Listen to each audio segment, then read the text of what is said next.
Hey there, I'm Mike, and in this video, I'll be showing you how to get started with e-commerce using one of the most powerful tools on the internet. And instead of just telling you what to do, I'm actually going to make a professional e-commerce website throughout this video. So you can follow along click by click, and at the end, you can have a website as well. And this works for essentially any kind of business. So if you are looking to sell retail online, sell things that you make at home online and not use Etsy, sell digital products, even drop shipping, this method has a lot of advantages. Despite being one of the most powerful tools on the internet, it's also surprisingly affordable, costing about 90% less than Shopify. Yet we'll be making a website using a simple drag and drop editor, and we can start with a massive selection of templates that are free to use. So the tool we'll be using in this video is called WordPress, and we'll manage our store using a plugin called WooCommerce. As I mentioned, there are plenty of advantages to doing it this way, including the low startup cost, the large library of templates, the advanced blogging capabilities, the fast load speed so you can actually rank on Google, and of course the extreme versatility with thousands of plugins and integrations that are available to you. Now, before getting started, I just want to give you a quick 30-second overview of how this works. So there are really three main levels. The first one is what I like to call the foundation. This is going to be the base. This is what everything is built on, and that is going to be your hosting. It's where your website is saved, it's where your domain is, and it's really going to be the only expense we have throughout this video, really the primary expense. Then you have the core structure of your building. This is going to be WordPress, which is a content management system, a CMS. And WordPress is going to allow us to get different plugins, manage our content, and essentially do everything we're going to be doing for free. WordPress.org is completely free to use, and I'll show you how to set that up in this video. And then on top of that, you have the details, the windows, the carpets, the decorations. These are going to be plugins that we can add onto our website. The main one is, of course, going to be WooCommerce, which we'll be using as the main plugin to manage our inventory, to manage our shipping, to manage our prices, and all of our product related stuff. So with that being said, I'm going to head over to my laptop. The first thing we want to do is go to santrelmedia.com/hostinger. You can either copy the link in the top of the description, you can click on the link in the top of the description and open it in a new tab, or of course you could type it in on your browser, which is what I'm going to do right now. And this is an affiliate discount link, so I will be showing you how to get an extra 10% off Hostinger, and this actually does help to support the channel as well at absolutely no extra cost to you. So we don't have any online courses, there's no upsells. Everything in this entire tutorial is completely free information funded just by affiliate links. So with that being said, we're going to start off by going to santrelmedia.com/hostinger, and that'll bring you to a page that looks something like this. Don't be alarmed if it looks slightly different. These things change over time with different images, but somewhere on the top, you should see WordPress. If we click the drop down there, you can say hosting for WooCommerce. I'm going to click on that. It's not a huge difference, but it does help us if we click on that when we're actually getting set up. We can say start now, and you'll see we are getting $3.50 a month and 3 extra months for free, but I'll show you how to get an even better discount than that in a second.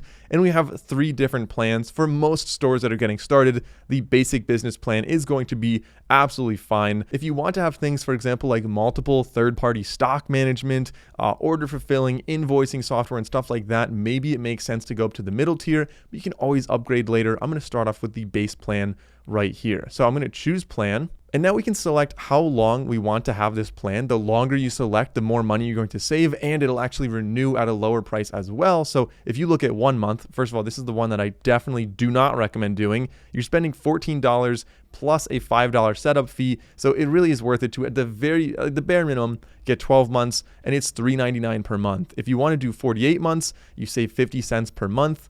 But like I said, the renewal cost is going to be a little bit lower if you go with 48 months, which is what I'm going to do in this video. So we also have right here the little purple text. Don't click continue yet. Click on have a coupon code. Type in Santrel 10. We will say apply, and that will give us an additional 10% off. So now it is $150.77. And that's the total cost that we're going to spend, and we're going to get 4 years of this website. So really, you're not going to find a better deal than that anywhere on the internet. That's why we like to use Hostinger. They're also very fast, very reliable. Overall, just a really great software that we've been using on many websites for a long time. So now I'm going to enter my email address and create a password. I will say continue, then enter your billing details and say continue. And by the way, you'll notice on the right side, we do have daily backup included with this. We have 3 extra months for free. We have a domain that comes for free in the first year. And then after that, typically the domain might be $10 to $20 per year. Of course, depending on what domain you're actually getting, but let's say get started now. And now we can sign in with that username and password we just made. That'll log us into Hostinger's H panel. And this is where we can really start to make our website. I'm going to skip a lot of this. We don't actually need to do any of this. So if I just say skip, it can ask us what we're doing. We're going to create a website. So I'll say create a website. We'll say next. Now we can choose our login details for the WordPress admin panel. So again, remember the foundation is going to be the hosting. Above that, we have WordPress. So after setting this up, you'll pretty much never need to come back to Hostinger. It'll just run in the background, do all your hosting, and any kind of editing you do to your website will be done on WordPress. I'll show you how to sign into WordPress in just a second, but we are going to make sure we have a password here. By default, they suggest a password. So if you just click next, you might not know what your password is. I recommend choosing your own password and typing that in right here. We'll say next. And here they really want to push you to create a website with AI. I would really advise against that. There are pre-built templates and themes that Hostinger offers, but I'm actually just going to create a blank site. You see, create a blank site, and we will get our own theme, our own template later on in the video. I'll be showing you how to do that. Now we can choose our domain name. So I'm going to choose Grace O'Brien Art. This is actually just a store that my sister is setting up. She's selling some art. So I said, you know what, I'm making this video anyway. I might as well set up your online store and have that set up for her. So $16.99 is going to be the annual cost. Like I said, between $10 and $20 is a very normal cost for a domain that is annual, that's not monthly, but it's $0 for the first year because we didn't get the 1-month plan. That's again why I recommend getting at least 12 months when you're selecting a plan. Now we can continue. And by the way, if you wanted to get a domain elsewhere, you can go through Namecheap, you can go through really so many other platforms, but I find the price difference is not significant, and I just recommend the ease of going through Hostinger. I mean, $16, it might be $14 on Namecheap. That's worth it to me. Now we can go to the next step here. We can enter the contact details. And again, we do have what's called Whois privacy. So if somebody looks up this domain, they won't find your name and your address. Instead, that is actually private. So we can now finish the registration. It's finishing our domain registration. And of course, you have to go back to your email and verify your email address. Typically, they give you 7 days to do that. So my verification, you can see email has been verified successfully. I just clicked the button in my email. Make sure you do that within the first 7 days. Now, closing this tab, this is where we left off. It should look something like this. Where's your target audience? So you can actually choose what servers you're going to actually be using, what data centers. So for me, I think the Northeast, it probably makes the most sense because this is located in Pennsylvania. So I'm going to say next. But of course, you know, as you see, there were a bunch all over the world. So now this is actually going to install WordPress automatically for us. We'll have WordPress installed on our website. And then, like I said, everything after this is really the last step on our hosting.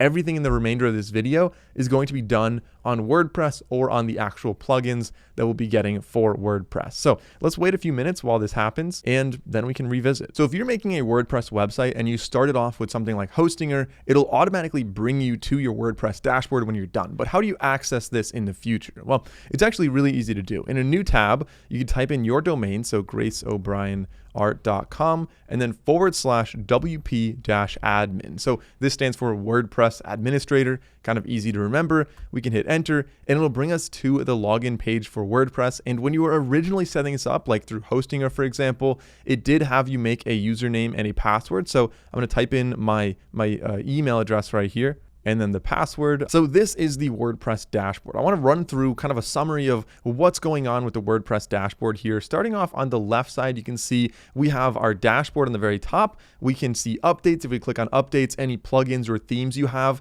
I recommend checking this maybe once a week or more to make sure that you have all your plugins up to date so your website is secure and safe from threats. Then we have posts. These are going to be any blog articles you want to have on your website. So by default, they give us a little hello world one. If you want to remove that, which you should, that's a kind of demo one right there, we can click on it and click trash. That will go over to the trash can right here. If you ever deleted one by accident, you can restore it right there. If you ever wanted to add a new blog post, you have a button right on the top. Then we have media. This is going to be essentially all of the documents, the photos, the videos, anything that's on your website is all going to be found in one spot. spot. So if you need to update a photo of your team, you can easily swap it out right here. Then we have pages. These are going to be really the foundation, the cornerstones of your website. So the about page, the home page, different things like that. All those pages are going to be found right here. Any kind of comments on blogs will show up here, and you can filter through them. A lot of times there are just so many spam bots out there that I recommend, sometimes just disabling comments altogether. Then you have appearance down here. So a lot of themes, and with each theme, you can actually get some templates that are pre-built for your website. We have plugins. These are going to be any additional software you want to have, like applications or integrations on top of your website. So if you want a security plugin, or if you want one to make forms, or if you want one that connects to, Instagram for analytics or whatever, there are a lot of other plugins you can add. And I'll talk about that a little bit later. We have users down here. So there are different permissions. If you want to add a new user, you can choose if they are going to be essentially like an author, an editor, an administrator, or a contributor. And I'll have a link down below that explains what each of those roles actually are. I think, administrator is going to be what your account is by default. So be careful who you give the admin authority to, because they'll be able to add and remove users as well. Then we have settings down here, and we have a lot of different settings that I would recommend changing. The first one is going to be your site title. So by default, it's just going to be your domain, but I'm going to rename this to Grace O'Brien Art. Make it like that instead of a domain. We can choose a site icon right here. We can choose the URL. So make sure it's HTTPS if you have SSL, which you should.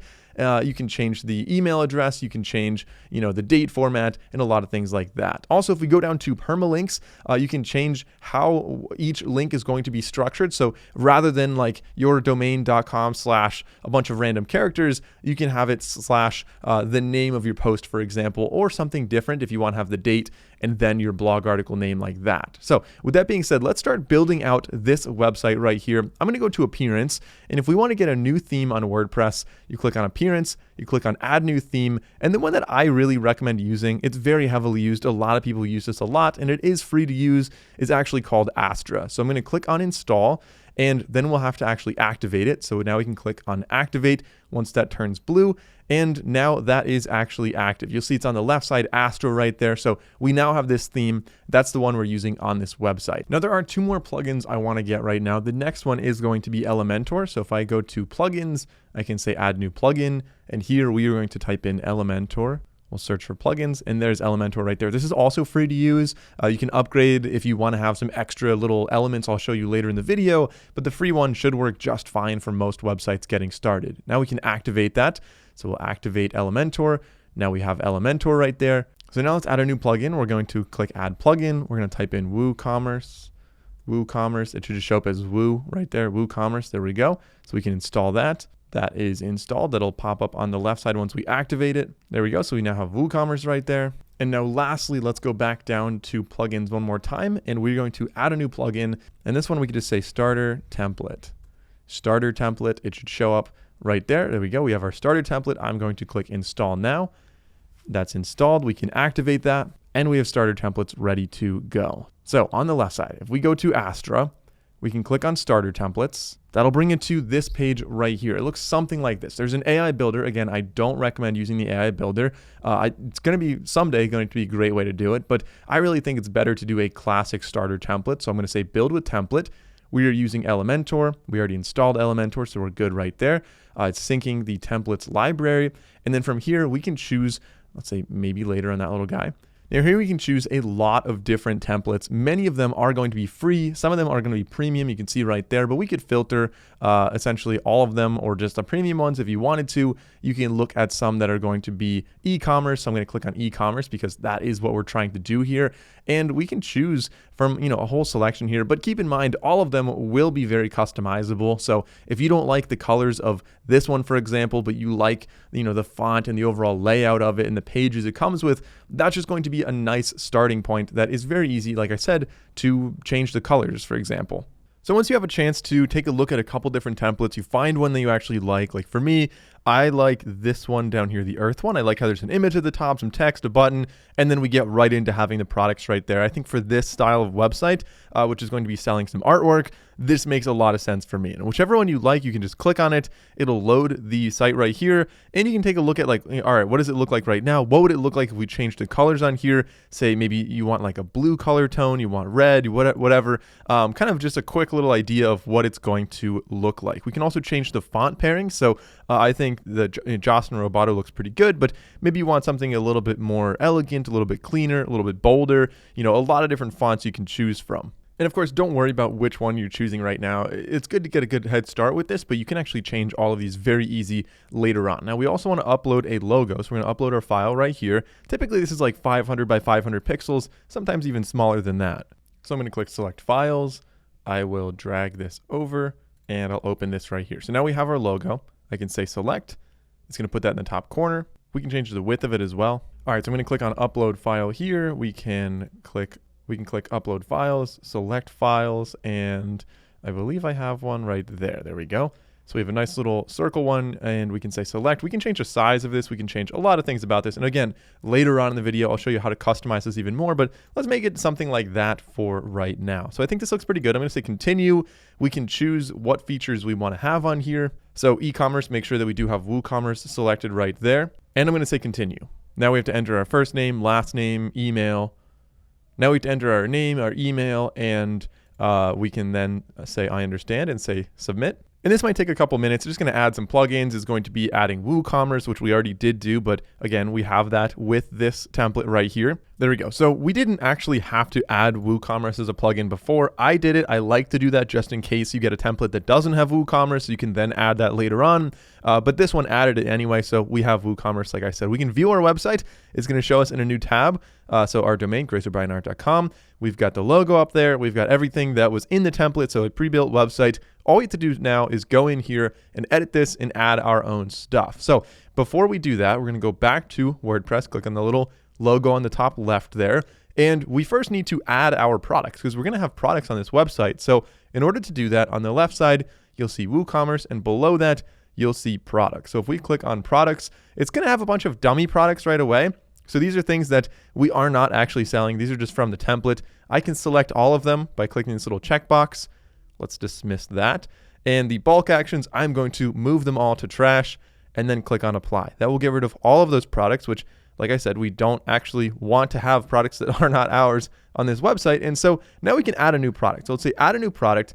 This first one, let's call this one the Birch Forest 4x6 framed print. And then we can add our description right here. So you can make it short, and then you can have it created with AI if you wanted. So this could be, if you're making a lot of products and you don't really care that much about filling out the description, it's a good way to get your website up and running. Instead, I actually have some text I would like to copy and paste down here. So I have my description right there. It is pre-formatted. I'm actually just going to change this all to paragraph text. And with this editor down here, keep in mind, you can change things. You can bold things. You can, of course, add things in quotes. You can add a block. You can, center it. You can right justify, left justify. And one really important thing that I like to point out is that you can actually add links in here. So if I say like, I let my mind wander, and maybe that's going to link to a blog article about how this one was made, how this painting was made, I can click on the link and I can paste the link or the URL right here for where I want this little hyperlink to go. So if I just, for example, say google.com, I'll say apply, and now that's going to be lit up blue, and when somebody clicks on that, it'll link over to that automatically. If we ever want to edit that, of course, we can just kind of click on that in the editor here and remove that link entirely or change where it's actually linking to. Then scrolling down, we have what kind of product is this going to be? I'll go through all the different kinds of products in this video. The first one, of course, is a simple product, and that is exactly what you'd expect. You're selling one thing, one variation of it. It's just a physical product. There's not a whole lot, really. It's a simple product. It kind of makes sense here. So we're going to then make a price. So let's say this is going to be like $14.99. I actually have no idea what the prices are going to be on this. You can have sale prices as well. So if regular price is $14.99 and right now it's $13.99, this could either be a sale. This could be like a compare at price, maybe what competitors are selling for and what you're selling for. And then, of course, you could also have a schedule for when the sale actually happens. If you want to run a promotion, for example, we'll talk about promos and coupon codes in a minute. But going down, we have inventory then. So what is the SKU? This is stock keeping unit, of course. And I like to start off with 10,001, And after that, I'll just kind of number everything. I'll +1 from there. It's good to have a SKU though, so you can actually track your inventory. And if you ever scale up, at least everything is organized from here. So we can track the quantity of this product. This will automatically happen for any online purchases. And you can say right now we have maybe 20 of these in stock. And if you actually run out of them, do you allow back orders? I'm going to say no. So we could just say out of stock. I'm sorry. But if it's really easy to like print more of these, then you could allow them and notify the customer. Or if it's really, really fast, you could just allow it. And then of course you'll go and print them that day and get those shipped out. You could have a limit of 1 per order. I don't really recommend doing that for most products, but there are some products where maybe you have to do that for legal reasons or whatever. We have shipping down here. We'll set up the shipping later on, but let's start off by setting up the weight and the dimensions of this. So let's say it's going to be like 0.2 pounds. The size is going to be, it's like 7 inches by 5 inches, and the height maybe 1 inch. And we can just leave it set up like that. So linked products, we have upsells and cross-sells, a really subtle difference between them, but a very important one. Upsell is going to be a different product you might recommend instead of this one. So example is if this was like the iPhone 16, maybe an upsell would be, hey, maybe you want the iPhone 16 Pro. And so that's going to be a little more expensive, but you're kind of promoting it right here for somebody to say, hey, you know what, actually, I want that instead. And cross sells would be anything that might be in addition to this product, something that is a nice accessory. For example, if you're buying the iPhone 16, maybe it's like, hey, do you want some AirPods? That would be a good cross sell right there. Now, we don't have anything at the moment. This is our first product, so I'm not going to add that just yet. Then we have attributes. This would be if you have like a different length or a weight, different sizes. If it's a t-shirt, for example, you can add that right here. For this one, I'm actually just going to call the size 4x6. So I'm not going to have different sizes for this one, but in the next version of the product, I will have different sizes and show you how to do that. There are some advanced options down here, and you could get more options by getting other plugins. Like I said, there's so much stuff you could do with WordPress in general, but for now, I think that's a really good start. Now, the slug, this is going to be, remember how our domain is graceobryanart.com? Then we're going to have / and then what is the name of this? What is this product going to be? So I'm going to call this the Birch Forest. And that's just going to be graceobryanart.com/the Birch Forest, and that will bring you to this product page right here. So it's really good and beneficial, I would say, to make a simple URL slug. And then down here, product short description, if you want to have that as well. I'm just going to copy the same stuff we had up here, and I'll paste it down here. This is going to be what's showing up in Google. We will again, I'll talk more about this later in the video, how to set up your search engine optimization. But for now, this is basically going to be what's showing up on Google, and I'll explain that, like I said, a little bit later. So now on the right side, we can add some product images. Of course, you could add media in here if you wanted it in the description, but I highly recommend you make a product gallery over here instead. So I'm actually going to say set product image first. And for the product image, I'm going to upload a file. This file is just the painting itself. We can add some alt text for this. So alt text is going to be essentially how search engines like Google actually know what the image is. So if anybody's ever searching for this image, you want it to actually have this text. So, you know, it's able to be found on search engines or anything that searches in general. So title, I'm going to call it the Birch Forest 2024. Caption, we're going to make that the same. Description, I'm going to add a little description right here just in case we decide we want to use that a little bit more. I'll copy and paste this description here, and we can set the product image. There we go. Now we have the product image. You can make a gallery as well. So if I want to add a product gallery, I'm just going to say I'm going to click here and add product gallery images. I'm going to upload some files. And let's drag and drop 2 right here. These are just some mockups I made in Canva real quick. Obviously, it'd be better if you had some actual photos of this, you know, set in different settings with different frames. But this honestly kind of works pretty well for now. So I have 3 images selected for the gallery. I'm going to say add these 3 to the gallery. And there we go. Now we have 3 for this gallery here. And we can click and drag them left and right to kind of rearrange how this gallery is going to be oriented. So maybe I want to show that one first. Then we can add categories if we wanted to add a new category. So maybe these are postcards, maybe they're posters. Of course, you could add a new category here as well, or a subcategory of something else if you want to have it as a parent category, or, you know, underneath posters, maybe you have like matte or glossy posters or something like that.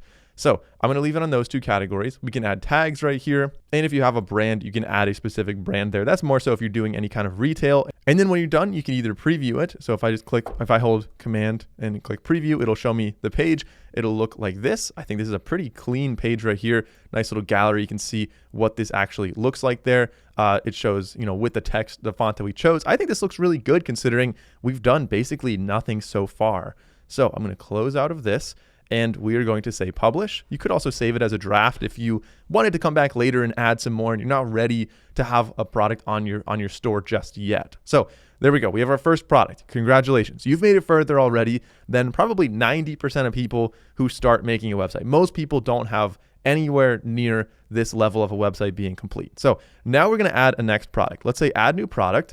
And I want to show you a couple different kinds of products. The next one's going to be a digital product. So if you wanted to have, say, a PDF, it's an ebook, maybe it's going to be a music file, maybe it's going to be like a raw image file that somebody can use as a desktop wallpaper. I'm going to call this the Hills desktop, call this the Hills desktop wallpaper. And the description here, I'm going to paste it. And again, I pasted from a text document. So I'm going to actually change this to paragraph right there. And I'm going to put it like this. And then down here where we have the product, again, this is going to be a simple product, but this time it's actually going to be virtual and downloadable. So it's going to be a product that we're not actually going to be shipping. You'll see when I select virtual, the shipping option on the left goes away.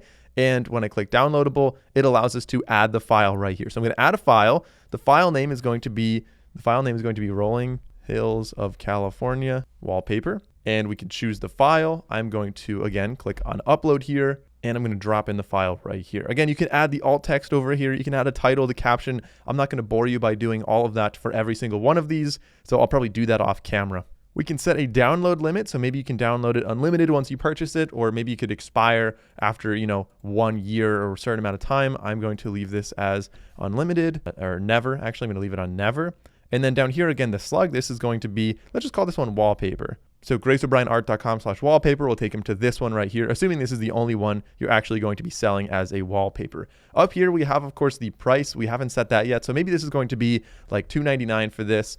We don't need to have a sale price on this one in particular. We can have inventory. Obviously makes no sense for a virtual product to have inventory unless you're doing a collection where, hey, maybe it's only available for 200 people or something like that. In which case I would caution you for a digital product. Watch out. People might end up like pirating it or anything like that. Linked products, you could actually upsell here. Hey, maybe you want a whole package or a bundle of all the paintings as backgrounds. And of course we have attributes here. If you wanted to change anything else, that doesn't make a whole lot of sense with a downloadable product. So this product I think is pretty well set. I'm going to change the description down here. So I'll just paste in that description. And then up here on the right side, we have, of course, the product gallery. So I'm just going to use the image. We say add to gallery. We'll set our image right here, set product image. And actually for this one, maybe instead of having that as the product image, I might instead want to add another image to the gallery, and we can show maybe a mock-up of this being on a desktop. So I'm going to do that right now. I'm going to just drag this photo over. Again, I use Canva for all of these things. Canva is a great tool, totally free to use. You could upgrade, but most of the stuff you can do on there is actually, like, you don't actually have to upgrade to do that. So I'm going to drag this to the left. Now we have this one. This is going to, let's add a new category here, and we'll call this wallpapers, and we'll say add new category. So now we have wallpapers right there, product tags, brands, all good. And now we can go and publish this one. And let's click on preview. So let's preview this one right here. And you'll see, looks pretty good. We can see a little desktop image right there. I think this looks great. In fact, I actually might want that to be the primary image. And to do that, if we go back to the product image right here, let's remove product images. So I'll select this as the product image. We'll set the product image. We can say update.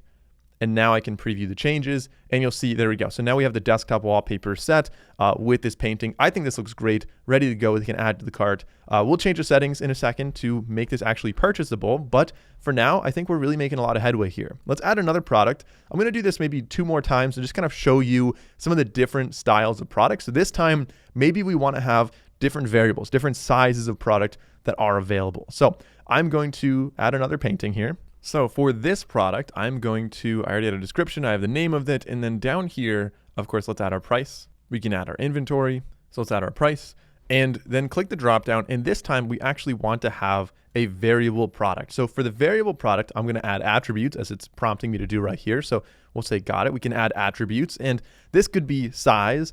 So maybe this is going to be different size. Maybe it's going to be frame color. Maybe it's going to be type of frame. So I'm going to have size, and then the sizes we want. you just have to separate with a little vertical bar right here. So I'll say 4x6, maybe 8x10, and maybe a large one, maybe 20x28. So now we have this attribute. I can save it. And then we can maybe have another one as well. And now if we wanted to add another one, let's say this is going to be frame. So we can say frame material, and we could have wood, or we could have plastic. Save attributes. And now we have that. So we have a lot of different variations of this product. You have different sizes, you have different frames, and you have a permutation of those two. So if we go down to variations, we could say generate variations, and based on the attributes, it'll make a permutation with all the different variations we have. So I'll say okay, and it should make, as you can see, we have 4x6 with wood, 4x6 with plastic, 8x10 with wood. And for all of these, you are able to edit them individually and add a different image for them, add a different price for them, and do different tracking for all of them as well. So if I say edit, for example, right here, we can have a different stock keeping unit for this. So maybe this one is 10,002. Maybe this is going to be a slightly different price. So a variation price here might be $14.99 for this size. You can add the dimensions, the weight, and everything like that. And then same thing down here with plastic. So maybe the plastic one will be 10,003, and maybe this one is instead going to be on sale. So this is, instead of $14.99, maybe it's going to be $12.99 for the plastic framed one. And you can click Save Changes when you're done editing all of those. So now for each of these, we can also add an image, a different image for them. So if I click on this little icon right here for the image, I can drag over. So maybe there's going to be like a little 4x6 photo, a smaller print right there. And I can set this as the variation image. And I can close this one, and I can do the same for the plastic one. So I'll just drag that over there. I'll say set variation image, and then I can save changes on the bottom. We can name the slug, of course, add the little short description down here. On the right side, we can categorize these however we want in whatever section. I'm actually going to leave this. I'm going to make a new category here instead and call this prints. Call these prints, add new category. And now for this one, it's a little bit different. You can add a gallery if you want and an individual image. So if I just say maybe set product image, and we'll just choose this one, for example, this will change when somebody changes whatever their variation that they're looking at is. So let me show you. If I go up to, let's save draft first. Now, if I go to preview right here, you can see it's showing this image by default. But if I go and select an option, say 4x6, and then I want the wood frame, it's going to show me a different image here. So I think this is really powerful and really important for people to see what they're actually going to be getting. So if it's a plastic frame, or if it's an 8x10 plastic frame, that's going to be a different image right there.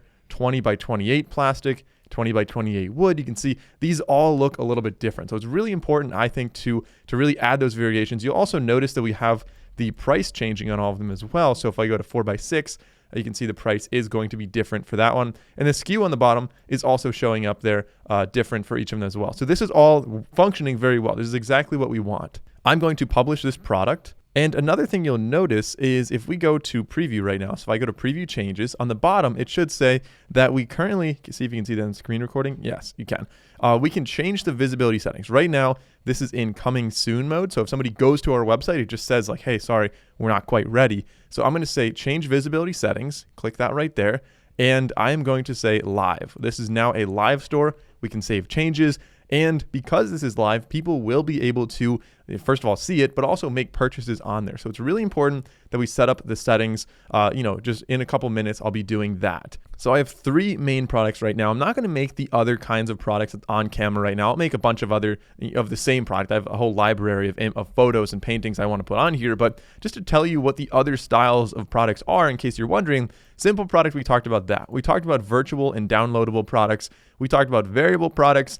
A grouped product would be anytime there's going to be a bunch of things that kind of go together. So if it is like a kit for building a computer or a bunch of other products that you think would really work together as one product, maybe it's a bundle and it's a different price for that bundle, you can make a grouped product here. You can also have an external or affiliate product, and that's just going to be essentially you paste the URL for a product. So if it is an affiliate product and you have an affiliate link, you can paste that right here, but you can still add your own description, your own product name, your own images. So it's treated like a regular product, but when somebody goes to purchase, it'll link over to something else. So on a site like this, maybe it's like if you want to recommend maybe what kind of frames do I recommend? What frames do I buy? And maybe you don't actually sell those frames, but you have an affiliate link with somebody who does do the framing. Then you could just put that right there. It'll link over to that site, and they'll be able to, the end user will be able to purchase, and you'll get your commission like that. So that's kind of a topic for another video. I'm not going to talk too much about affiliates in this video right here. So let's go back and let's actually start designing this website now. We have this website, we have all these products, but we don't actually have a website design just yet. So in order to edit your website at any point, if you want to edit your website, you can go to pages, you'll see pages. So we have all these different pages, but I want to actually edit one of them. So let's go up and say the first one is going to be our home page. You'll see front page is what it actually shows up as. It says front page. That's how you know which one the home page is.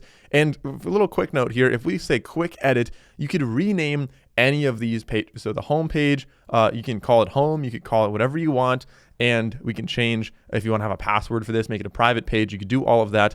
I'm not going to change that, but I'm just showing you how you'd actually go about doing that. And if there are any pages that you don't want, you don't like, you don't think you need them, you can always just click the little trash button and that'll move them over to trash. We also, of course, have some draft pages, some pages that are not published right now that we can publish. You can see the refund and privacy policy. So if I view that, we have a little refund policy right here. I would recommend reading through this. Of course, make sure that this is what your real policy is.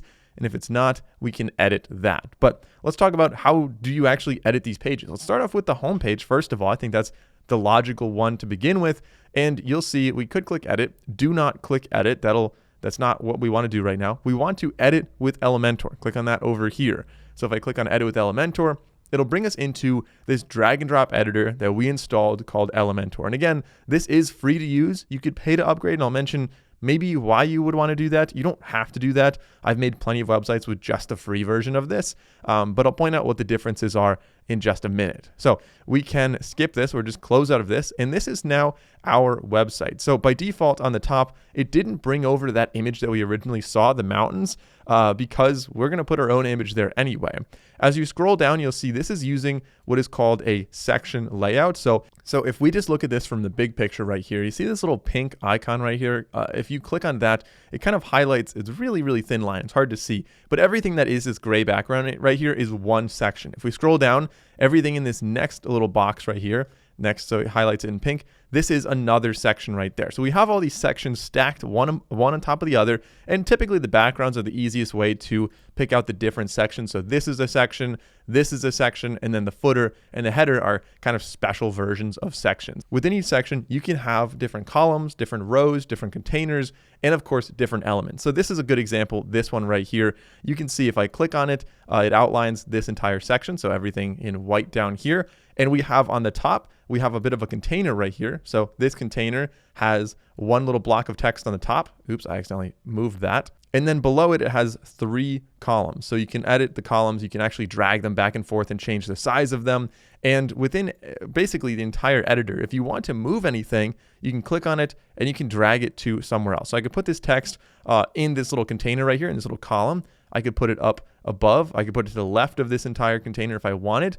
But really, I think I want it right where it was. But really, I think I want it right where it was up top. Now, if we want to change what something says then on any of these little elements or containers, we can click on the element, simply double click on it, and you're able to edit what the text says. So if I could double click this and say, what do customers say about us? And of course, you could highlight things, make them bold, make them underlined, whatever you want to do, change, basic styling like that. But that is kind of just the beginning of how we're going to edit this. A lot of what we're going to be doing is over on the left side right here. So let's start off with the first container on the very top. If I click on the little 6-dot array, it'll show up on the left side with 3 columns, 3 different tabs here of how you can edit it. So you can change the layout of it. You can change like the height of it, the width of it. You can change the orientation of text and images.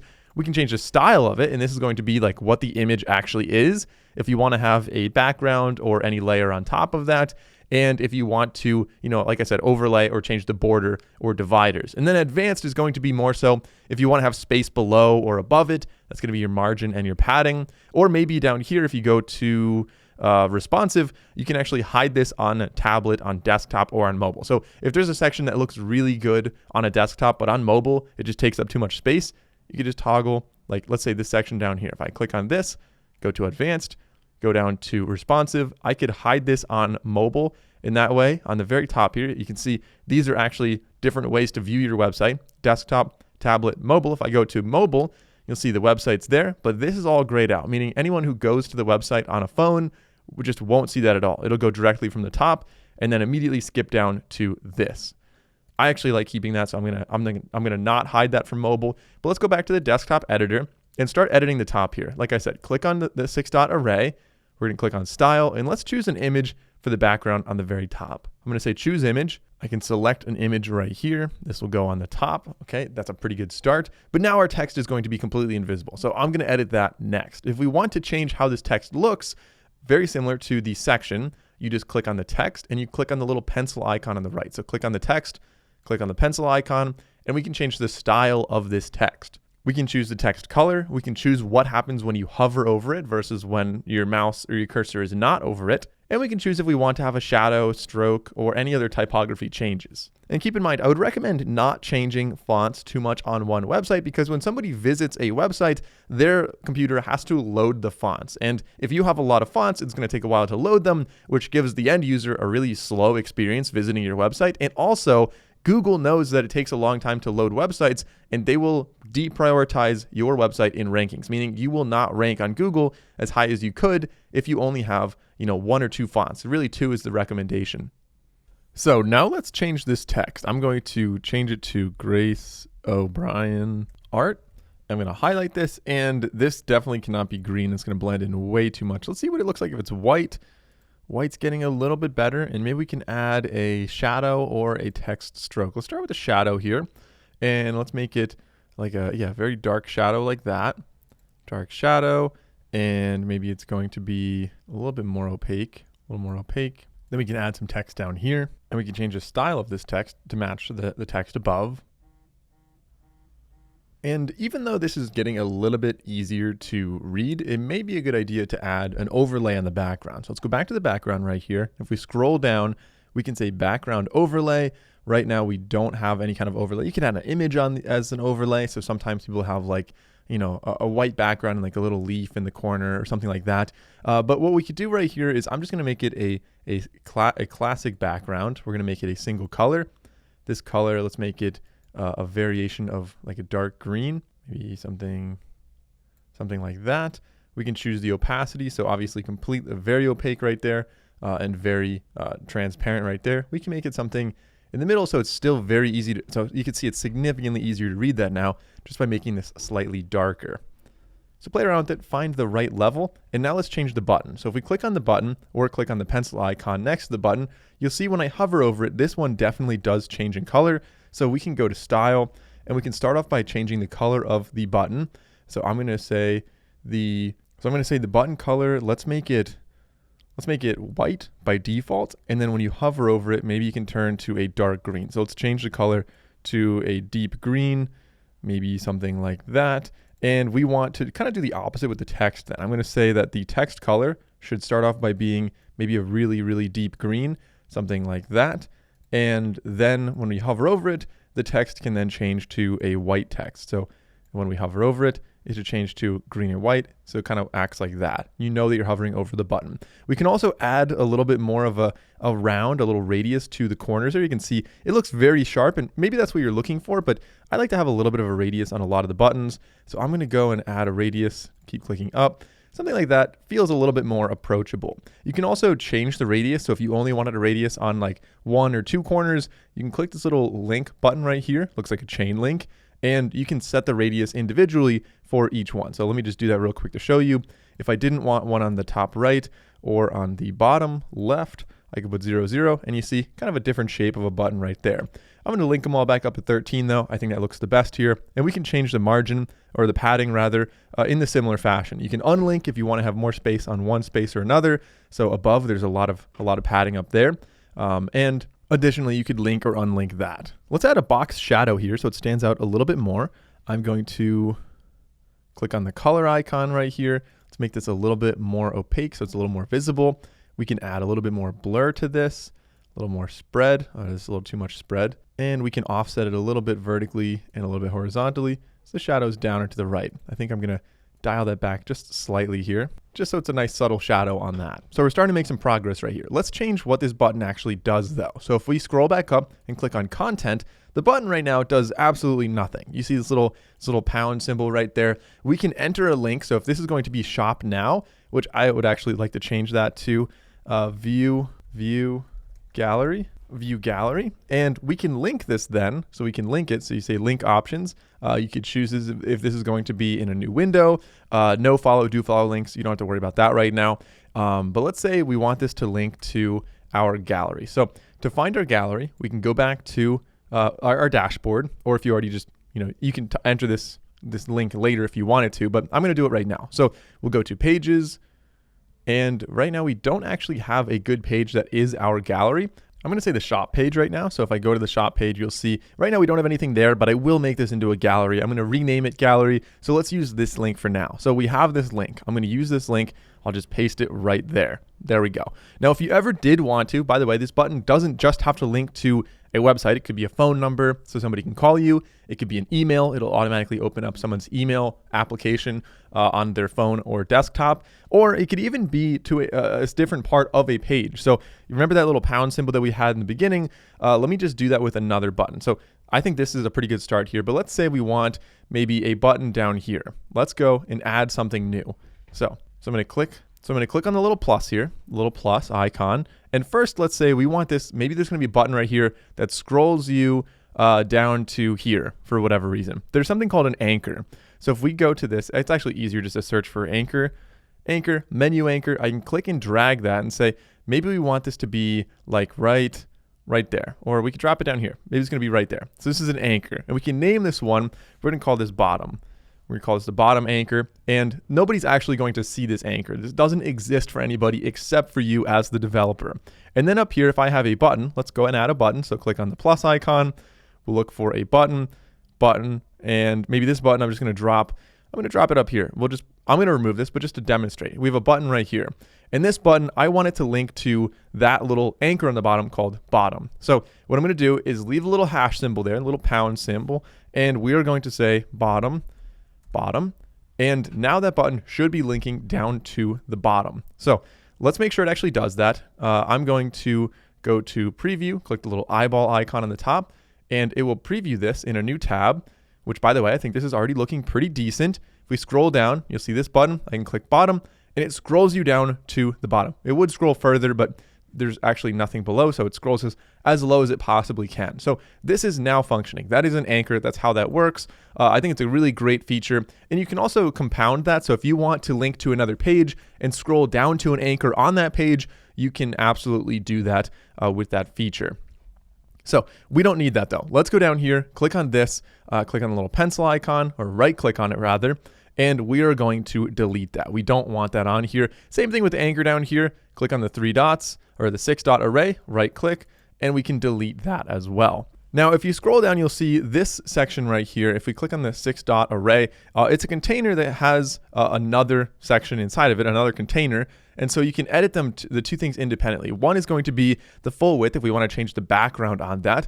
And the other one is just going to be what these things in the middle actually are. And this one came with our template. So this is just going to be 3 products that it's adding here pretty much automatically. You can see a little sale right there, and it's actually using short code to do that. You don't have to do this if you wanted to make this in another way. You can click on the plus icon, and it's pretty easy to find a lot of different things like different posts. If you're talking about blog posts, for example, in this format, if you wanted to have a carousel, or if you click on WooCommerce down here, this is what I was saying before, where it's free to use Elementor and you can really build out a site pretty well without it.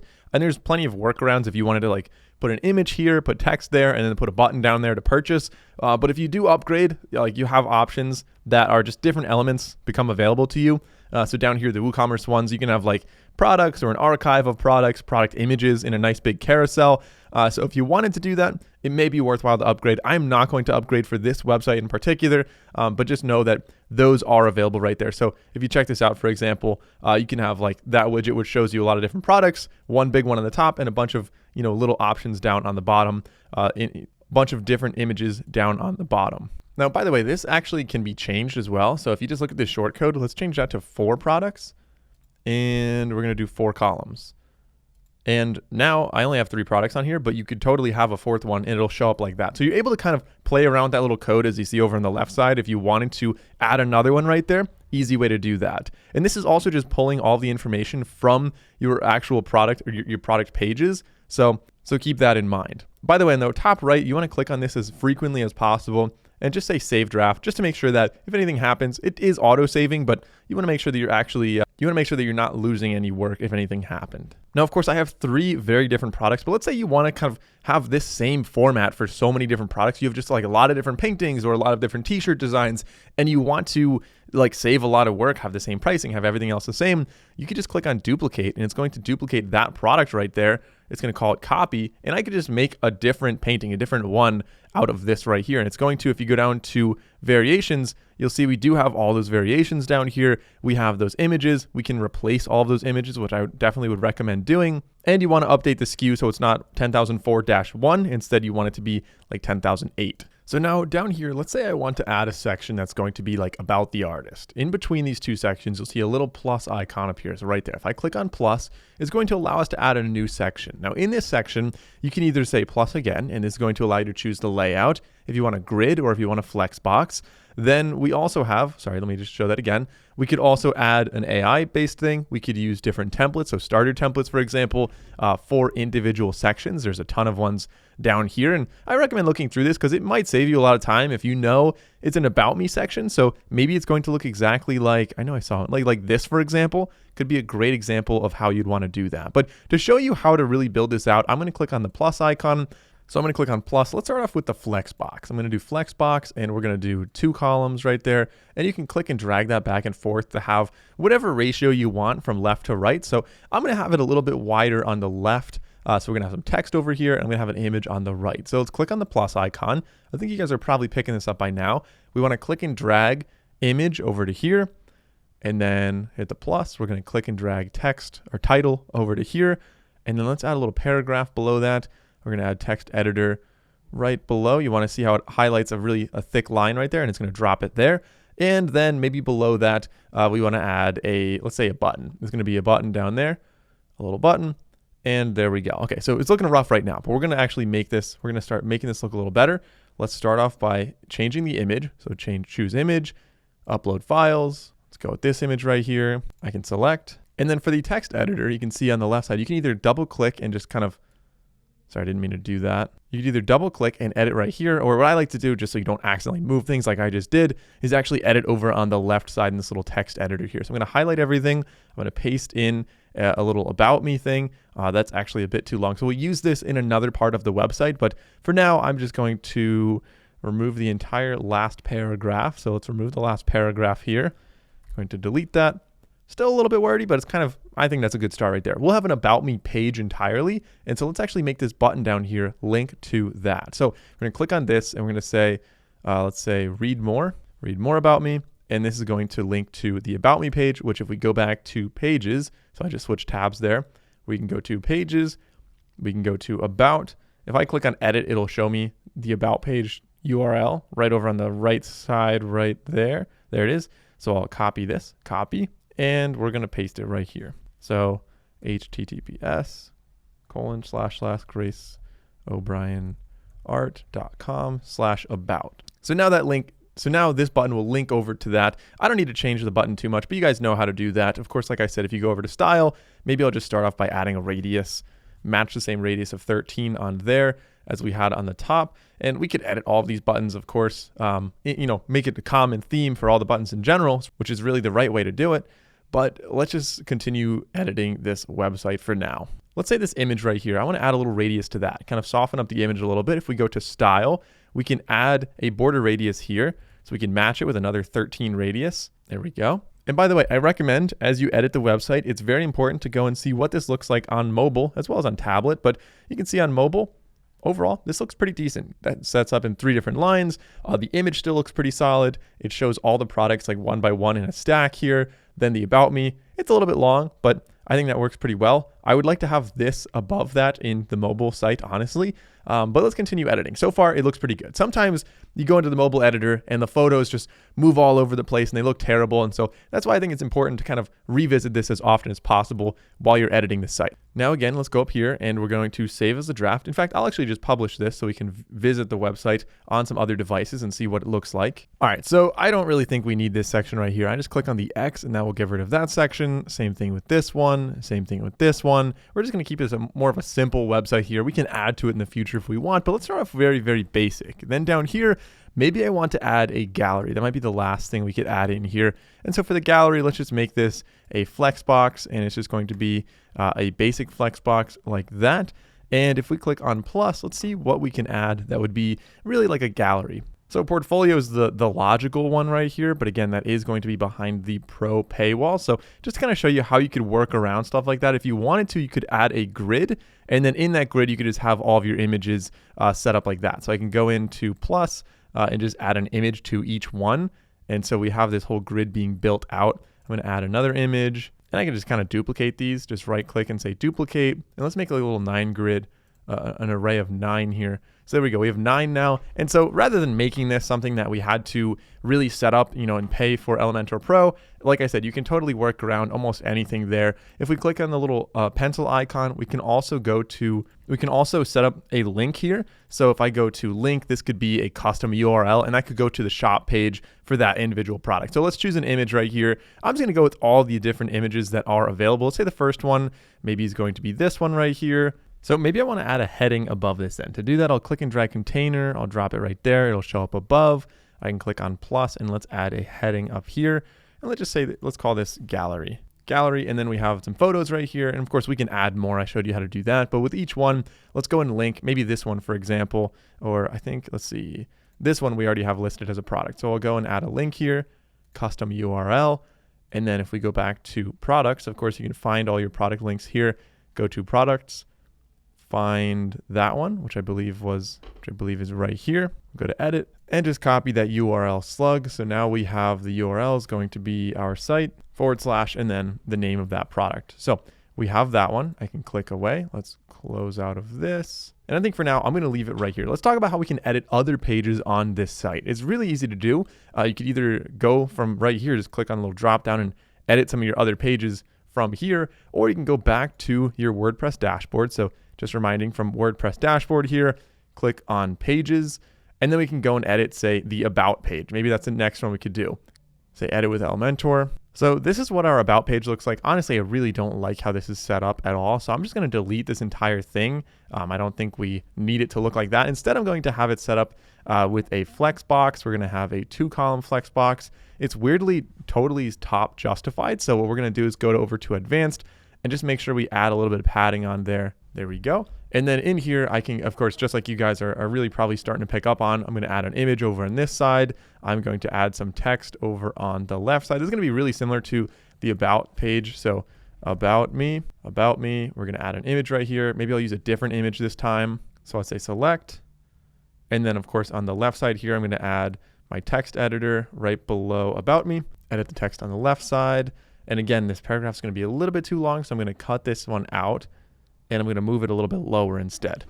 So we'll do this right here. And I want this to be kind of offset a little bit. I like this text right here, but I want it to be a little bit lower. So let's go and add what's called a spacer. So let's see, a spacer is right there. I'm going to add a little spacer, not to the left. Sorry. Let's add that to the top. Add a spacer up to the top here. And we can make that a little bit lower, right around there. And then again, this image, we can make that smaller. So it's more like that. And then below, so then down here, let's add another flex box. We're going to make it another 2-column. This time, maybe the image is going to be on the left side, and we can move this a little bit over here. So let's add an image. And then, of course, on the right side, we're going to add the text editor. This is kind of just like a basic blog post setup, to be honest. Let's add the image. So it's kind of a lot of images here, but just a basic about page. I think something like this, you want it to be a little more personal for like an artist website like this. So this kind of makes sense if you're selling art. But that's, again, how you'd set up a different page. So now we like this one. We're going to say publish, and we can go back. So if we want to exit from here, you click on the little Elementor icon and say exit to WordPress. Make sure you published, you saved everything, right? You're ready to go. We'll click on the WordPress icon again. Again, do not click this. When I was getting started, I swear I clicked this button so many times, and it just switches you away from the Elementor editor and instead puts it in a WordPress editor. Whenever you go back, make sure you click the WordPress icon instead. Let's make sure this is saved. Nice and saved. We'll go back and we'll say leave. I'm sure the website looks good. I don't know why it gave us a little error there, but let's go down. Now we have some really important things to do after that. So we have some of the fundamentals of the website set up. We've got our pages, we have our product set up, but nobody's actually able to make a purchase on the site just yet. So we do not have payments. If we click on WooCommerce, you'll see a little red or kind of a large red box on the top. Makes it very easy to set up payments, but showing you a couple ways you can do that just in case that is not there. One way is to go to WooCommerce, go down to settings, and you'll have a lot of tabs here, and we will be editing a lot of this, but payments is of course a tab in its own, and there are a ton of ways to accept payments with WooCommerce. One of my favorite aspects of WooCommerce is just how well it plays with so many different players out there. So you've got like Stripe, you've got Woo Payments, Alipay, Klarna, a million different ways to accept credit cards, to accept Google Pay and Apple Pay. So like Woo Payments, for example, is going to be, sorry, I don't know why I keep moving that down. Woo Payments, for example, is a great way to accept pretty much all of those. You can see them right across the top, like Apple Pay, Discover, Amex, MasterCard, Visa. But if we go, there's another way to set up payments, maybe an easier way to set up payments. On the very top, click on Hostinger and click on onboarding. You'll see onboarding right next to Hostinger up there. And that will bring us to the fundamental checklist we had in the very beginning, right? So what do we do to set up our store? Let's say continue setup. And that'll bring you to this right here. So we do already have our first product. That's good. We don't have shipping yet. We don't have a payment method. So if I click on set up payment method, this kind of walks you through in a little bit more of an easy way, in my opinion, to set up payments. There are a lot of ways. So WooCommerce PayPal is probably the easiest one to set up. If you just want to accept PayPal payments, usually you just sign into PayPal and it's incredibly easy. Or there's WooCommerce Stripe Gateway or just Woo Payments. So you can click on add plugin for any one of these. Let's just say we're going to do the Stripe Gateway right here. We're going to do Stripe. So we'll say add payments. We'll say add plugin rather. Then we can say configure. And that will bring us over to the onboarding, which, like I said, is down in the WooCommerce payments tab that I just showed you. So now let's say create or connect an account. And you're just going to walk through the steps. It's going to ask for, fundamental information, your address, your name, to make sure you're real, where the money's actually going. So they're probably going to ask for like your social security or your EIN, so that you can, obviously have your taxes filed appropriately. And that's how you'll go about setting that up. But going across the other tabs we have here, the next one is, of course, shipping. So now we can create shipping zones. This will help us charge the right shipping fees for different areas, depending on, obviously where you're trying to ship to, and you can exclude certain areas as well. So let's add a shipping zone. The first one, I'm just going to call this one continental US. And this could be, well, we can see right there, North America. And then within North America, we want United States. I'll select that. And then within the United States, you could have, some obviously individual states. You want to select all the individual states. So there we go. We have the continental US selected, and that can be our first zone. So I'll click over here.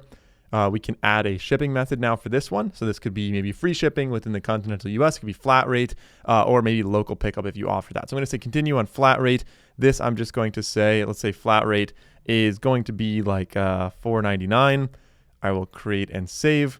It'll save the changes. And that is one of our shipping zones. And of course, anyone who purchases in those areas is going to be, automatically paying that price when they do shipping. So we could also add a second option. So maybe this next one's going to be a flat rate again.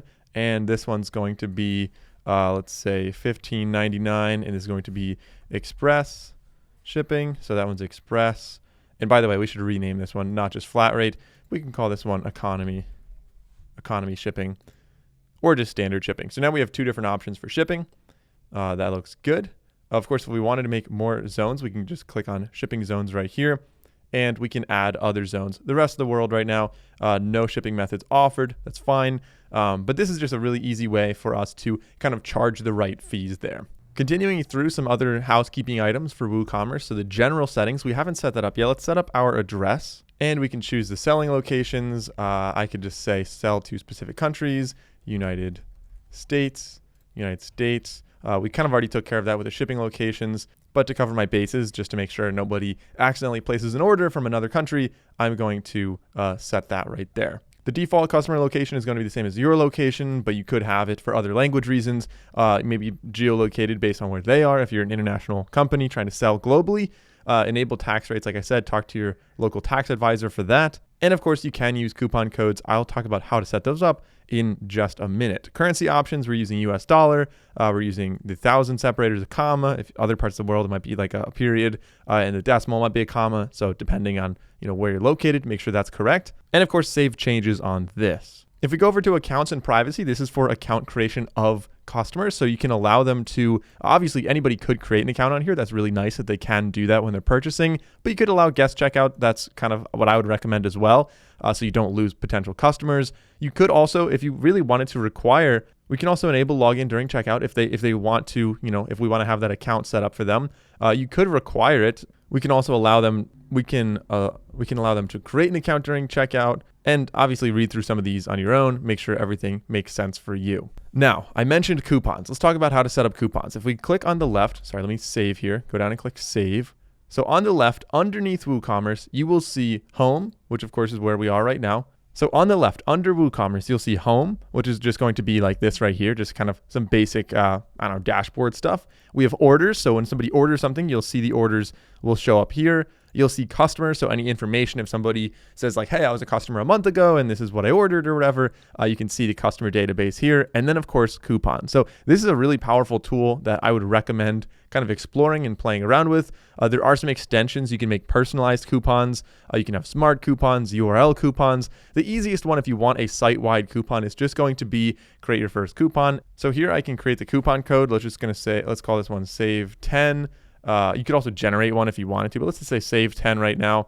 This is going to be 10% off. Make sure you have percentage discount there. You could also do a fixed cart discount or a fixed product discount. You could also have free shipping if you want it to just be a free shipping coupon. And you could have an expiration date as well, and some usage restrictions. So if there's a minimum spend, maybe if they spend a minimum of $25, maximum, if you want to have that for a percentage discount, that might make sense. And of course, you can have usage limits on how many times they're able to use it. So I'm going to publish this one. That's a really simple one. Save 10. We can put that on a banner on the header if we wanted to, and people can save some money when they're purchasing on the site. Now, there's another way to actually set up coupons, which kind of segues me into the next segment of this video, which is email marketing and custom coupons. Because if you just have a coupon that's like save 10, anybody who has like Honey or some extension like that is going to be getting 10% off for kind of no reason. Like there's no incentive. You're not really gaining anything from that. They're just getting an extra 10% when they were about to check out anyway. So what I would recommend doing is in a new tab, we can go to the second link in the description down below, santrelmedia.com/Omnisend. And Omnisend is one that we've been using a lot, regardless of what kind of e-commerce shop you're selling on. This could be if you're selling on Shopify, WooCommerce, BigCommerce, pretty much all of them out there. Omnisend does make it really easy. So that's going to be the first plugin that I would recommend getting. So if you type in santrelmedia.com/Omnisend, this will be the landing page they bring you to. And a couple things to note before we get started. One is that this little fine print right here, very important.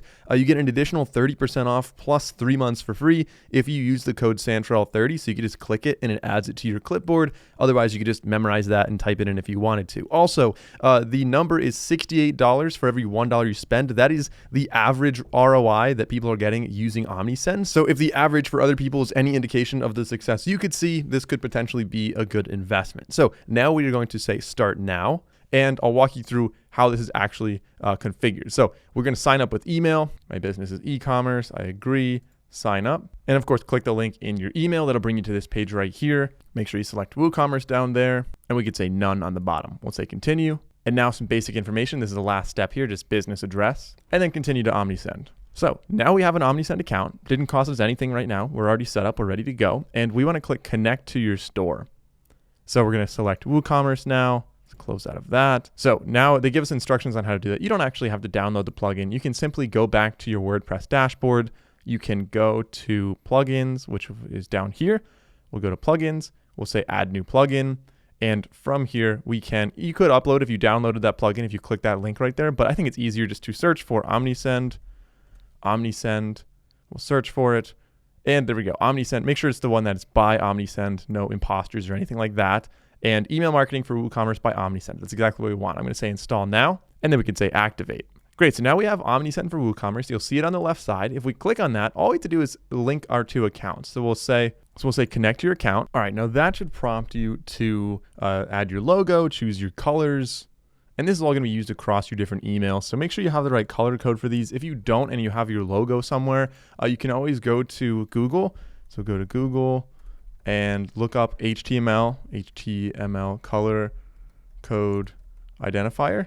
And there's always like some tools out there that you could just like upload your image and you can highlight individual parts and it'll identify what the HTML color code is. So you can type that in right here and have the exact colors that match on your logo or other parts of your website. By default, just pulling from that little logo right there. So I'm going to keep those colors there. For the font, we can have our font there, our social link. Let's link to Instagram, and we can save the brand assets then. Now they make it really easy because you can just kind of walk through these simple steps. So we can have a sign up form right now. So just launch a sign up form. There's not a whole lot we have to do there. Sure, 10% off your first order. That looks good. It'll automatically generate a coupon that's going to be unique for everybody. So let's say, yeah, let's enable that. We have to link to our privacy policy, which we do have over on our website.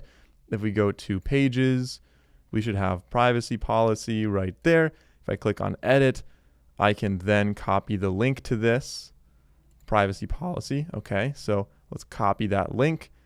And then over here, we can simply paste that link right here, privacy policy. And now we can say check for issues. Now we can say check for issues. Good, enable form.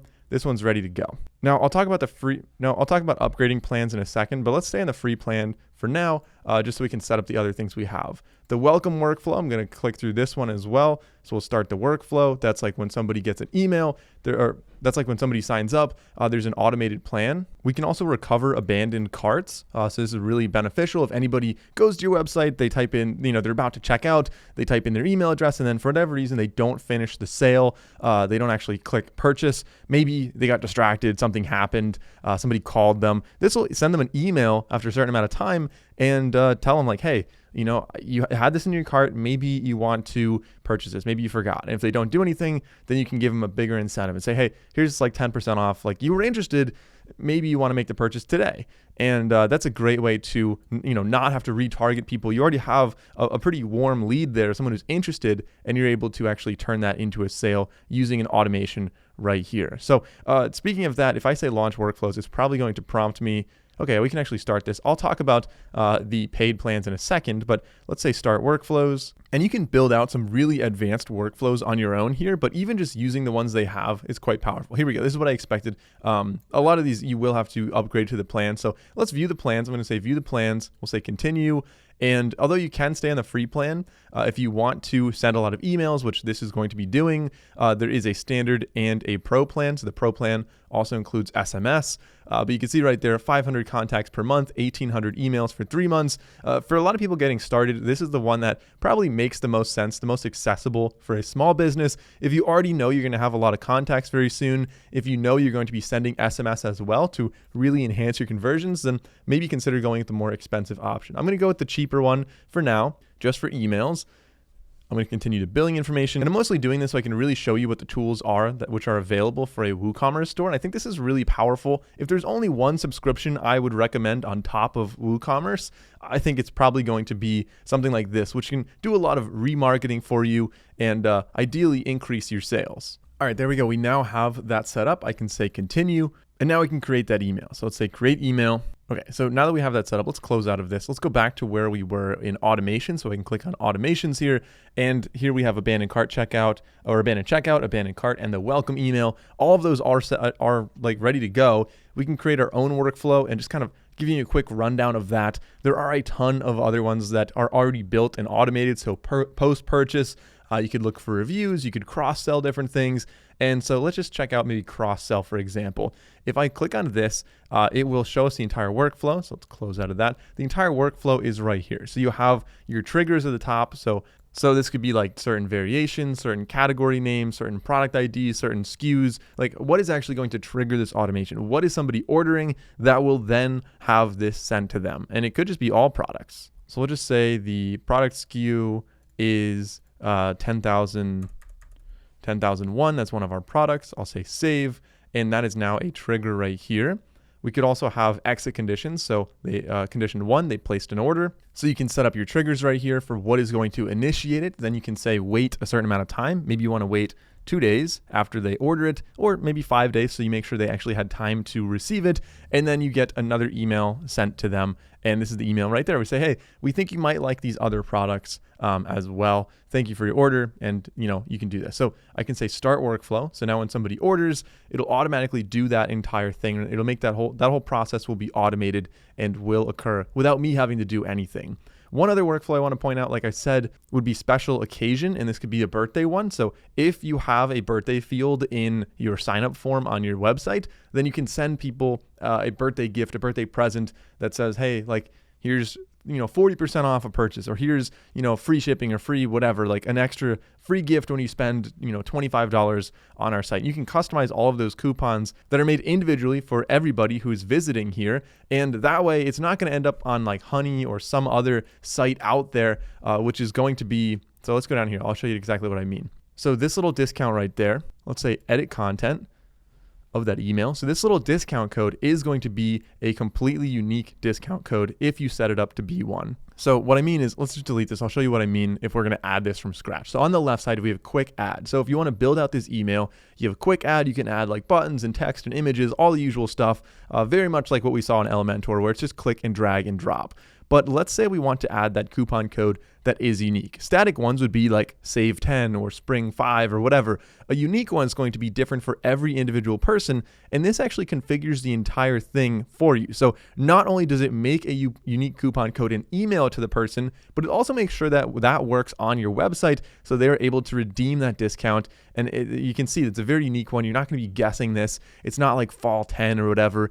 This is going to be something that won't end up on Honey. It's going to be a single use coupon code. Somebody will get this and they'll be able to use it for their birthday. So maybe it's going to be like a 25% discount for their birthday. We can say finish editing, and now that is ready to go as long as we set up the trigger filters and we are, like, for example, collecting the emails as I mentioned before. So I'm going to save and close this, and that is kind of a summary of how Omnisend works. Super powerful. There's forms, there's campaigns. If you want to send out like, hey, a new product line is launching, you want to send out a campaign, you can do that over here. Forms, like I said, a great way to get people to sign up. We can see the audience right here, a list of all of our contacts, and see what trends we're seeing. Anybody who's subscribing on email versus SMS. We can see all their names down there. And of course, back in the dashboard, this is probably where you spend a lot of your time when you log in here. You'll see the overview, just a quick rundown of how things are actually going and how much money Omnisend is hopefully earning you, revenue from Omnisend. As you saw in the beginning, an average of $68 for every $1 you spend, according to Omnisend. So if other people's success is any indication, it should work for a business such as this one. All right, let's go back to WordPress. So far, we have done a lot on here. We have products, we have pages. Our homepage, I think, looks really good. We have Omnisend now for some automations that are set up.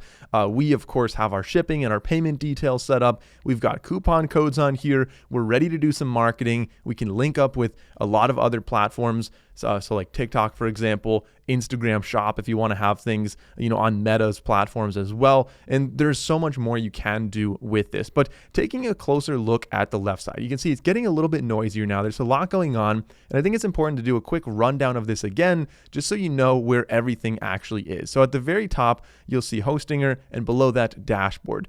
Dashboard, you want to make sure you're checking updates as frequently as possible. Right now, because this is a new website, we don't have updates, but sometimes if something is not updated, you may have issues with your website. So if you ever have issues with your website, I recommend checking for updates first. And this is really, really important when you update something. Let me bring up another site and show you, for example. All right, so let's check out this other website, for example. You can see we have one plugin that needs to be updated. If I select it and then I say update plugins, it'll bring me into an update page. And then down here, make sure you do not click off this page. Do not click off this page, or your website will be stuck in maintenance mode. You can see it'll go through a process. If you update a bunch, it might take longer. This just kind of happened all at once, but it'll say enabling maintenance mode. You have to wait until you see disable maintenance mode, and then all updates have been completed. Once you see that, you can click off and you're good to go, and the update has been set. If you've ever accidentally clicked off when it still says maintenance mode, then what you'll probably have to do is go into your hosting or H panel and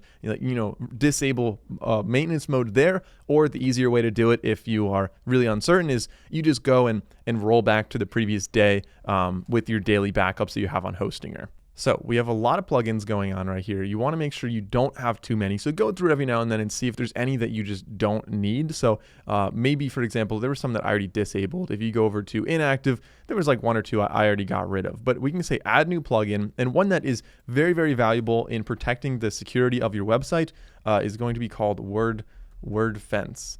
WordFence will search for WordFence, and it pops up right there. We can say install now. And this is a good way to help us set up a more secure login here so that we can have 2-factor authentication, for example. So it's not going to be prone to hacks and attacks from other people who might just be guessing your password using brute force methods. So I'm going to click get your WordFence license. It'll bring us to a new page. We can get a free license right here. So just get a free one for now. And we'll say, I'm okay.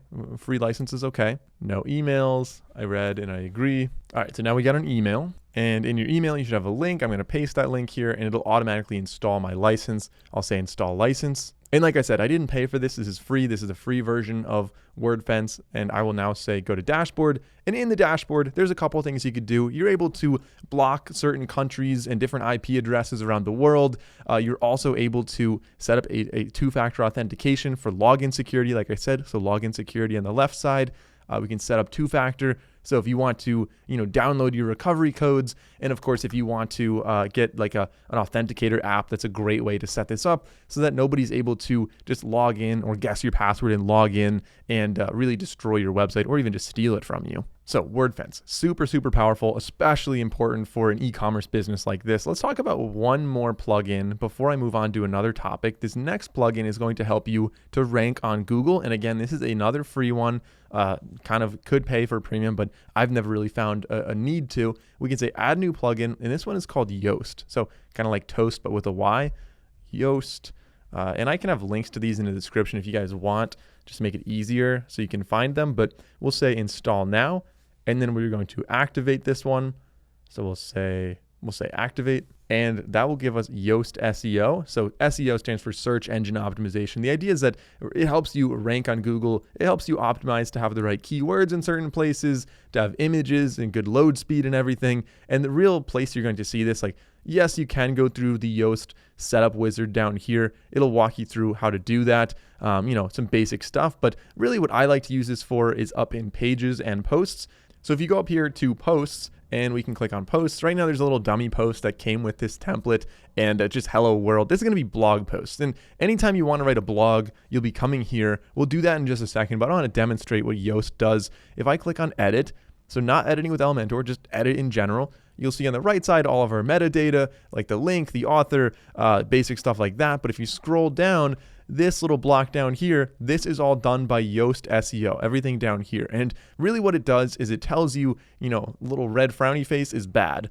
That tells us that we don't even have a focus key phrase yet. It shows us what it looks like on Google when it shows up, what the desktop and mobile results will look like, what our title, our URL slug, our meta description, those are things that show up right there, and the SEO analysis. It'll tell us like, hey, your images, you don't have any images, you don't have any links, you don't have these things. Like, it tells you what you should work on, what's doing a good job, and ultimately the idea is to have good readability and good SEO so that you can rank higher on Google. So I think it's probably a good time to get into blog posts right now. I'm not going to talk too much about this because forming a blog post is going to be very similar to making a page. Let me just save this one right here and go back to where we were. Click on view posts on the top left, and we can add a new post. Now, when we're making a new post, again, we want to make sure we are editing this with Elementor. Let's choose the name, and let's just call this one how I make my own paint. I don't know, something like that. And we can say edit with Elementor,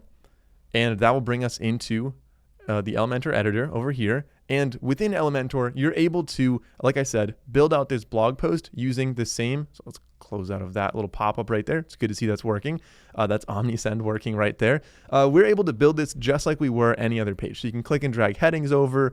you can say the plus and add some text in here and images and containers and everything that you would for a regular website, any other page, and you can add that into your blog post. You can add containers so you have images on the left or the right. So if you want to add a grid right there, you can do a lot of things just like that. So that's how you build out a blog post. And of course, within there, as I showed you before, if you want to have external links, highlight, click on insert link, and we can add that link to that text and hyperlink it there. So that's how you make a blog post. I'm going to save this one as a draft. Obviously, I don't want this published as a real blog post, but that's how you go about making blogs. Let's go back to the WordPress editor, or the WordPress dashboard. So we'll say exit to WordPress. And now there are really two main things left to do. So let's click on WordPress one more time. One of them is to place a sample order, and I highly recommend you do this just to make sure that everything works. So you can make sure that one, the checkout process works. Two, the checkout process is not confusing. And three, that you actually do receive the money. So you want to make sure that, it goes into your Stripe account or your WooCommerce, your WooPayments account, or wherever you have your payments set up, PayPal, for example. You want to make sure you actually receive the money. There is going to be, one credit card transaction fee in there, so you might lose a couple percent. So I recommend ordering something small on your website, but it's a really good way to test and make sure that you understand how everything works. And you can also go into orders and make sure that you showed up in orders with your sample order so you're not missing future orders. So if we go into a new tab, and I recommend not doing this in the same browser, you could either go to a new incognito tab or a different browser. So maybe if I want to go to Safari, for example, and I want to type in graceobrien.art.com, I can view the gallery. Okay, first of all, this shows up. That's really nice that it's showing up there, but maybe you want to say, hey, maybe this pop-up, I want to not have this, or I want to have this show up a little bit later or only on other pages. Just kind of getting the customer experience, I think, is really, really important. So let's say I like this one right here for a sample order. I'm going to choose my options. First of all, this image, there we go. The image did load. We want to say maybe 8x10, and we want a plastic frame. There we go. I'm going to add to cart. There we go. It's added to the cart, and you can see the cart on the top left or view cart right there. So we go to view cart. So far looking good. The shipping that we set up, economy and express, are both right there. It's shipping to us. We can apply a coupon code. So let's see if that one works. Say save. I think save 10 was the one I set up. Apply coupon code. It looks like the minimum spend was $25. Correct. Okay, that's very good. That is also working. Let's make it 2 so we have that minimum spend, and say save 10, apply coupon, and there we go. Look at that. Okay, so now that's working as well. It's great to see all these things really come together in the customer experience here and really work well. Now the checkout, we can log in if we're a returning customer. Great, we said that was an option. You could enter a coupon code again if you forgot earlier right there. And then the billing details, and then they can place the order. And full disclosure, guys, I actually showed you how to set up the payment processor, but I didn't set it up for this yet. This website is actually for somebody else, so I'm going to have them connect their payment processing to this once I send them over the website a little bit later. But I didn't want to set it up under my name and then send her to this website, and weirdly, I'm getting the payments. But I think this is looking pretty good. This is a really good setup for the website. And WooCommerce makes it very easy, like I mentioned before. And then finally, the last step is kind of a large step. There's a lot that's kind of bundled in right here. I'm not going to go through all of it right now. I've made other videos, and I'll link those down below so you guys can check out, for example, like how to set up, Facebook business page or TikTok ads or Instagram shop, for example. But really, it's going to be moving forward and marketing. And there's many different bins here. Two main ones would be search engine optimization, which I talked about, ranking on Google using Yoast SEO. But there are 3 tools that I would also recommend looking into if you're really trying to rank on Google. One of them is going to be completely free. This is Google Search Console. So you can go to, I'll link this down below, but you can just search it on Google Search Console. And this helps you identify, essentially, it reports back to you what your site's search traffic looks like, the performance, and different things like that. And then the other one is analytics.google.com.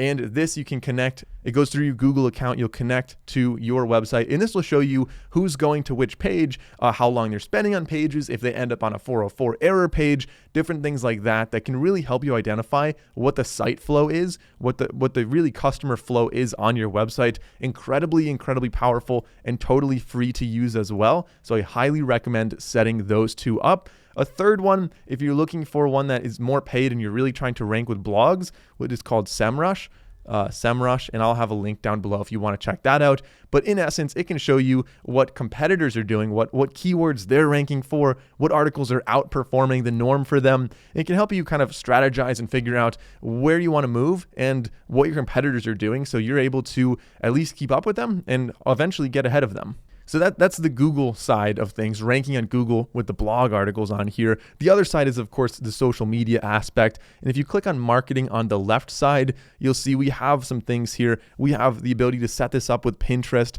set it up with TikTok, set it up with Meta. So like I mentioned before, I have other videos on how to do that. So I will have links down below for how to set up an Instagram business, how to set up a Facebook business page, and of course, how to set up an LLC and everything else I think you might need moving forward. But thanks for watching, guys. I hope you found this video helpful. I know it's a pretty long one, but there was a lot to talk about here with setting up this website and really configuring it the way that I think most people would want it to be configured. So if you enjoyed the video, consider liking, leave a comment with any questions you have.